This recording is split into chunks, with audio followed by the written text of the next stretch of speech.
So, you know how parenting has a way of unearthing every layer of who we are. Sometimes the beautiful parts, and sometimes the wounds we thought we buried a very long time ago. In today's episode, we're diving deep into what it really means to heal your own trauma during parenting, how those unresolved experiences show up in our relationships, and the small, powerful steps we can take to break the cycle. I'm Madge, and welcome to Moments.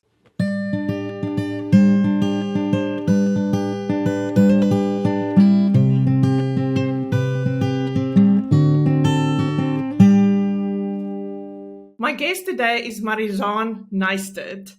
She's a trauma-informed sexuality and relationship counselor in Johannesburg, a certified TRE practitioner, and she helps clients manage stress, rebuild emotional safety, and navigate relationship challenges.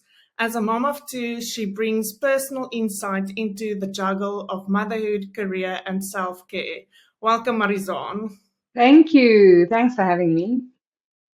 It's such a big pleasure. So we're going to start right at the beginning with what does it look like, or what does it mean when we say we need to heal our own trauma during parenting? What does it mean to heal your own trauma? Right. So, you got to do the work to enable the healing, which clears out the layers of habits, reactions, and ways of thinking that you grew up with, that you adapted because of short-term things that have been going on. And if there is nothing to really heal in your thoughts, it's also about critically questioning it. So I always suggest looking at just something as accessible and as cheap as journaling, in which you critically question what you learned while you were being raised, what you want to take forward, what you want to still work on. For me, that's it's doing the work.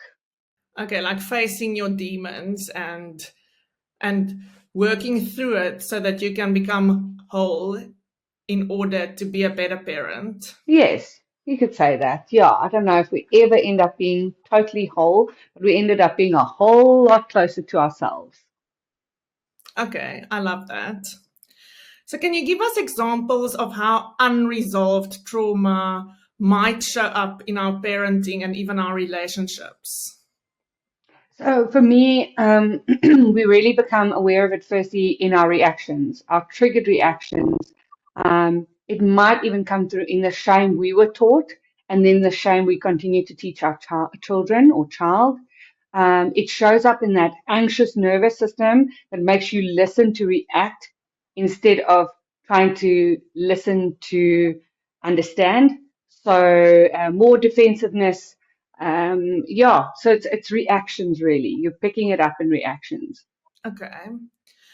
And why do we feel so guilty when we're triggered by our children or our partners? That's such a difficult question, is it? Because we all feel the guilt. And I really, sure, that is a tricky one. I would say, if I have to think on my feet, that we were raised to be people pleasers, that we expect judgment.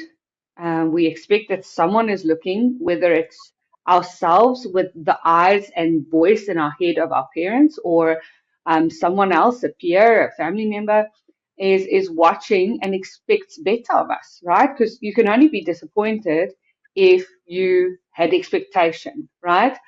So you judge yourself because you expected better or you were taught better. And I think we all want to react better. It could be an element where we were possibly not, our boundaries weren't always respected. But I think bottom line, really, we're judging ourselves. We're used to people judging us. Um, and we're expecting a more calm, centered, better example from ourselves. And we feel like we are not being calm, centered, and a great example at that moment. But I think there's so many reasons, and you're welcome to share if you know what brings you guilt in the parenting journey. Oh my gosh, there's so many things. Yeah, it's so I, complicated.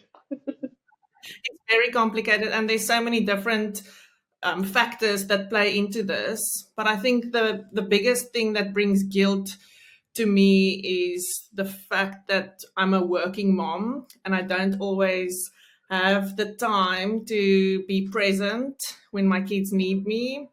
And also, I think you said it so well. Our expectations are super high, and I think social media also plays into this a bit.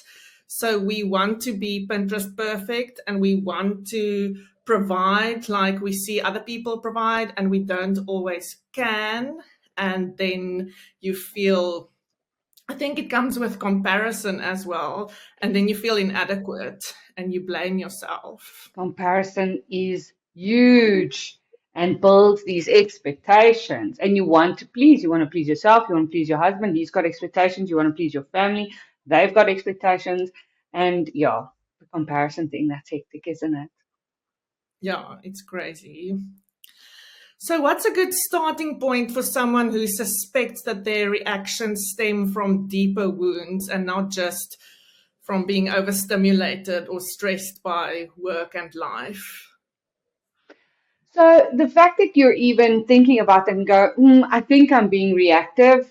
Wow, that's great. That means you are actually, there's a level of consciousness to what's going on. So sit in that for a moment. I'd say breathe deeply and go, wow, I am realizing that I am being very reactive right now. So in that you can ground, um, and then you can look at cheap techniques like journaling, going and journaling.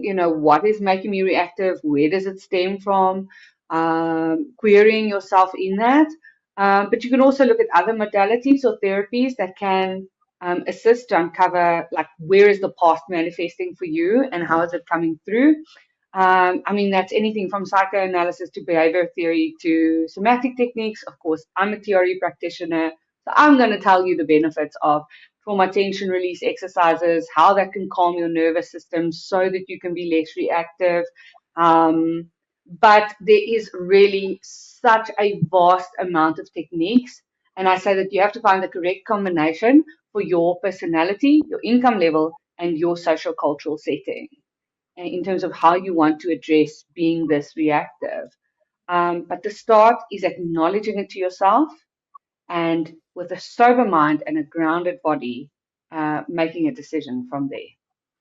So, how do we distinguish between normal stress and a deeper trauma response? It's your reaction, but it gets tricky. Does the reaction you have come from the stress you are having right now? Yes, it does. You're shouting, guys, just bring me one. I cannot deal with you right now. Where did you learn, however, that that was an acceptable response? So somewhere in the past, it served you, or it was acceptable, or it is seen as it was how it is done.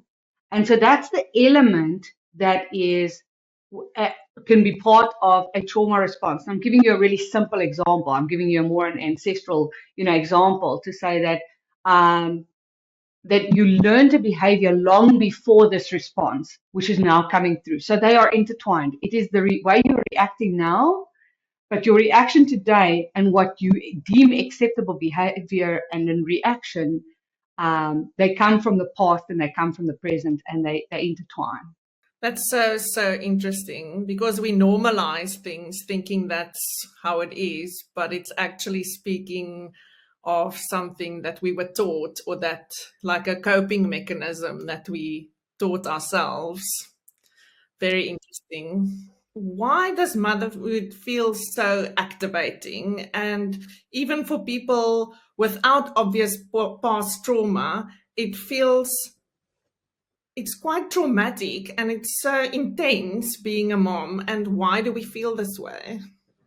For me, I think we expect nothing to change. How often have you heard people say, they're preparing a room and the whole thing, there's a lot of preparation, but they're also going, no, I don't think our lives will change so much. We're just going to have a baby now. And the reality is everything changes when you become a mom. everything changes. It is your hormones, your brain physically changes. There is sleep deprivation. There is your physical body changes. There's an existential crisis. There is the perfect storm of societal and cultural expectations, peer pressure, familial pressure, relationship pressure, financial pressure. Physically, you're stressed out. That's a lot of pressure to have to deal with. You're not just as you were before. You're now dealing with all this pressure, all this expectations, and you're in pain, possibly for a while, at least for the first 3 to 6 weeks. So don't even add ancestral trauma on top of that. It is a time in which there is radical change, radical transformation, but we cannot transform into the parents that our children need us to be without the radical transformation that is required to bring them into this world. Yeah, that sums it up so, so well.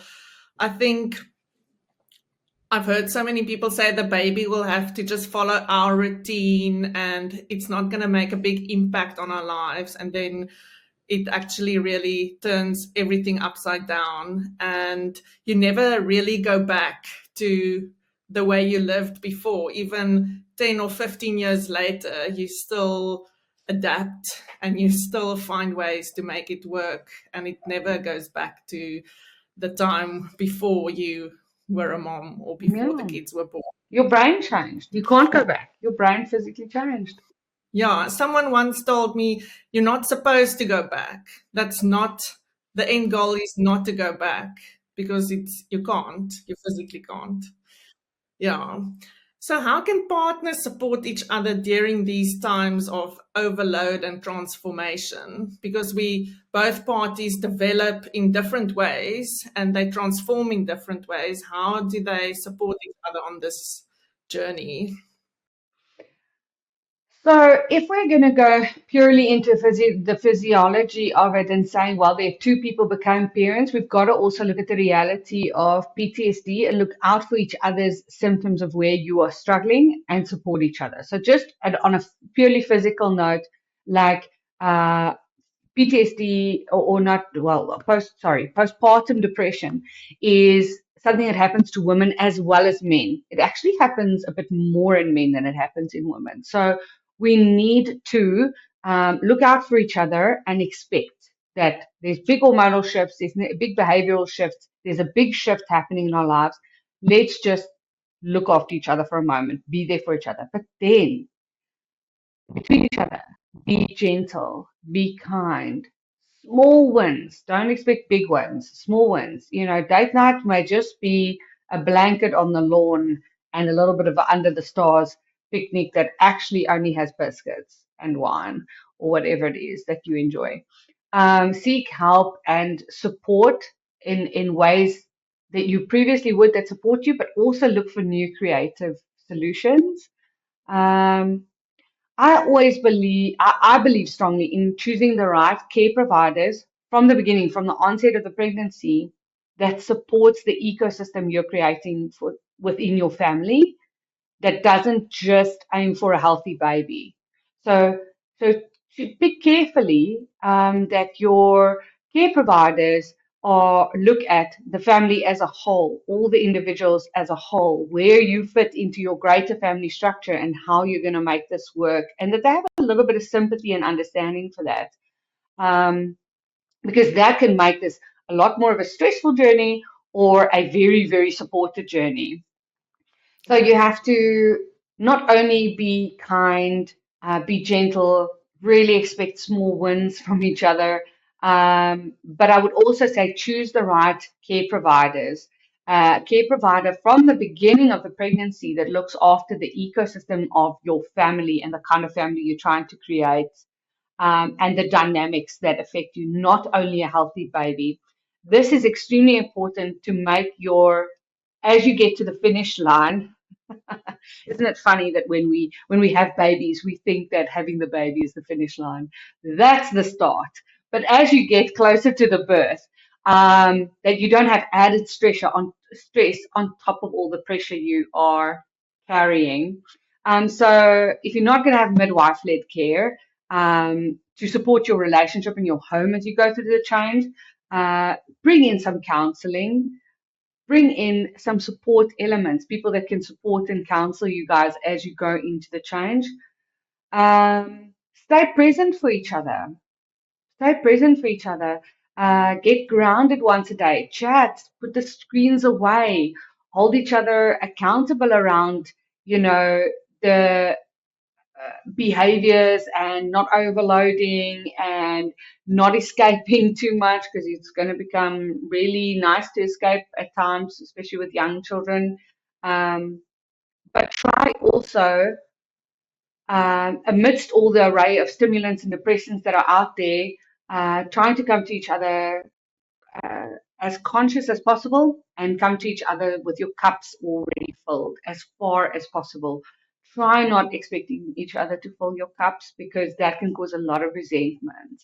Yeah, I love what you're saying, that you should have structures in place even before the baby is born.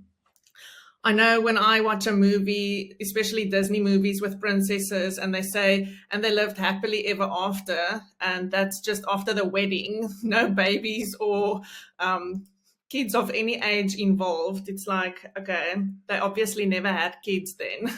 No. But having those structures in place, like before we get married, we go for counseling, and there are so many other periods of our lives where we do get the help and support we need, but for some reason we don't do it before babies are born. And that is such good advice. I wish I did it before my kids were born. Yeah, that's one thing I've been really driving of late, is having enough premarital time to discuss and mediate and plan certain things. And like you say, right before your baby comes, really, really planning and preparing as a family unit for that. Yeah, it makes so much sense. So, Marizanne, what if one partner does the healing and works on themselves and face their own demons, and the other one doesn't? And it feels like the one is transforming and the other one is just still sitting in it. So you will experience a gap. You will feel like there's a gap, right? But by the same token, one person, when I do relationship therapy, and what I've learned from my seniors is you actually only need one partner to shift. You don't need both partners to shift. Just one needs to shift for there to be a new a dimension that they go into. So there's already growth in the relationship if even only one person is growing or adapting or changing. But you need to ideally both be doing some growing, right? The thing is, what I'm saying is, um, keep talking, keep accepting influence from each other, keep building your connection. Just keep accepting influence, keep talking, um, and try do your own work. Each of the partners, try do your own work. If it is impatience that's affecting you, if it is depression that's affecting you, if it is struggling with the balance between work and being home, and finding new routines, finding new ways to cope with that. So be creative, but don't count your chickens. Don't be like, well, I've done all this growth and this one's done nothing at all. The human brain is immensely, like, there's a lot of plasticity. And people don't always focus on the same growth at the same time and grow exactly at the same time. Just like human babies do not grow in a graph, couples do not grow at the same time. So don't expect to both have the same exponential growth at exactly the same times. Keep connecting, keep accepting influence from each other, keep talking. That's very good advice. So, how do you guide couples through the grief of this old life that we mentioned before, and help them reconnect in this new chapter? Because there is a lot of reconnecting and getting to know this new version of your partner post baby, or even as the kids grow. So each couple is so individual, right? We have to tailor when it comes to this to the individual couple. But I would start, my big thing would be three words: befriend your reality. And then all the sentences that go after that. So befriend your reality. Um, I like to look at all the things that a couple would encounter to prepare them for the different scenarios, because the majority of the birth trauma that I have seen came down to basically someone thinking, I just didn't think it would happen, and I didn't think it would happen to me, even though I knew that there was a statistically significant chance that it would. I just didn't think it would be me, and so I didn't prepare for it. Um, and that, you honestly need, the moment you're pregnant, you need to start preparing for a number of different scenarios, even the ones that you think completely suck and you hope that they will never happen. But you need to prepare in the event of this, or in the event of that. What is the plan? What do we do? What do we think we need to be emotionally and physically prepared for should it go in this direction? Um, because stress comes at its worst when we don't befriend our reality. So if you go and you say, I'm late, it's terrible, I'm late for this, I'm late for that, you're not befriending your reality versus going, I am now late. So how am I going to deal with this more effectively? Right? The one puts you into tears and anxiety and stress, and the other one goes, right, what is my plan? So journal, look at different scenarios, do mind maps, do little bubble maps around, if this happens, this is my plan. If this happens, this is my plan. So that you can be a little bit more prepared should you have certain scenarios come up. What are you going to do about it? So that you can have healthy coping strategies through the dark days and the sleepless rage and all the things that come up. But yeah, each couple is different. Each couple needs different things in their toolbox and have different cultural and societal things playing into their individual relationships. So we tailor it. What you're saying is so interesting, Marizanne, because I feel like not enough is being said about exactly what you just told us. And I think this episode is going to bring so much value to new mothers as well as moms who are dealing with their own healing. So this brings us to the final five, which is 5 questions every guest on Moments answer. And the first one is, which part of your human experience, or HX as we call it here on Moments, was changed the most by becoming a mom? Oh, it's the pure, grounded joy and love. I didn't have that in my life until I had children. I didn't have that pure joy, pure love. That's what I gained by having children. That's amazing. So looking back, what would you do differently? So each marriage is different, right? And that's the beauty of it. We've got to say each marriage is different. What works for your marriage doesn't work for mine. But I would have allowed my husband more sleep after the first baby came. I cannot afford a Ferrari for him, but I would have given him more sleep because sleep is the cornerstone of his mental health. And I would have gone, more sleep for you. That is so interesting because most moms say they would have done less in the middle of the night and let the husband do more. No. So, You see, each marriage is different. so what are you most grateful for on your mom journey? So I've met incredible people. It's changed my world, the kind of people I've met. I completely changed my career as a result. And I most importantly, above everything else, the snuggles and the human love. Amazing. So, what are you telling your own kids about parenting? It's a hard question. Um, Your kids are they still small, so Yeah, if yeah, you especially, so are it's really parenting, easy at this point, right? It's really easy because they're yeah. small. So all I have to tell them is, there is a bigger family, so don't worry, you'll be okay. Someone will always be there to look after you. You'll have more than one safe place to go, and that it's really hard, and I get it wrong sometimes. So sometimes I'm going to apologize and say, "Oops, I got that wrong. I'll try harder next time." Okay, yeah, that's very good. So, what is your North Star when you make parenting decisions? Research, my midwife, and my mom. Okay, good answer. Marizanne, thanks so much for joining me today. And I really think this is going to resonate and help so many moms out there. Thank you so much for the opportunity. And you're welcome in London anytime for a cup of coffee. Yes, if I'm ever in Joburg, I'll call you up. Parenting isn't always about perfection. It's about awareness, intention, and the courage to do the work, even when it's hard. I hope today's conversation with Marizanne has left you feeling inspired and maybe even a little more equipped to face the big feelings that come with raising tiny humans.